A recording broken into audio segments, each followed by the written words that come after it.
Hi, this is Justin from class TJ01, currently doing assignment 2 for Em3, and I'm currently doing question 3. So question 3 requires me to find theta in regard to time. So Q bracket T basically later on. But this is the equation that we are given. Okay, let me cover it up first. This is the equation we're given and the substitution we're given.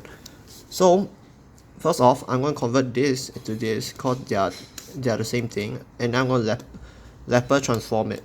Alright, so I'm going to Laplace transform the entire thing. So Laplace bracket, this thing, plus Laplace 20 theta equal Laplace 0, and Laplace 0 equals 0, so I'm not going to put 0 here.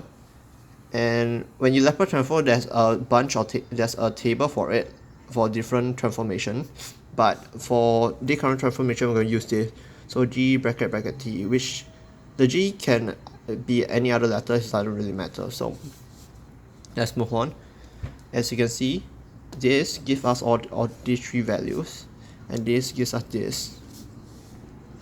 So now that we have this value, I'm going to sub in. As you can see, sub this 0.4 with this. I'm going to sub this, which is 0, with this. So I brought it here. So now I have s square theta bracket s minus s0 bracket 0.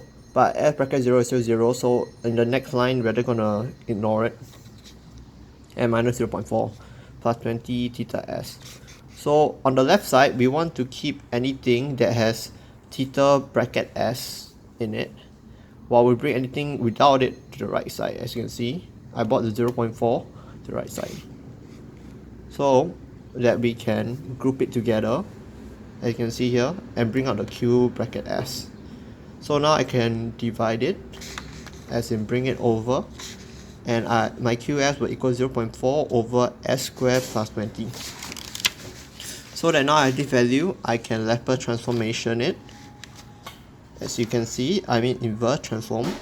So I have this value here.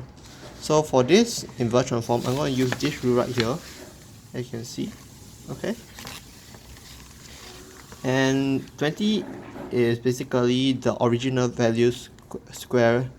So basically I have to square root it to get back the original value. So I can put it here, see, w.